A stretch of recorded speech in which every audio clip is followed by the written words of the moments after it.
magpakailanman. Ikaw ang Diyos na aking tanglaw, magpakailanman tapat, Jesus. Ikaw ang aking lahat.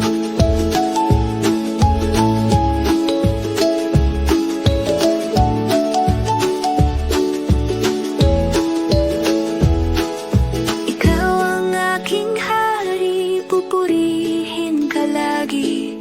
Sa puso ko'y mananatili pag-ibig mong walang mali.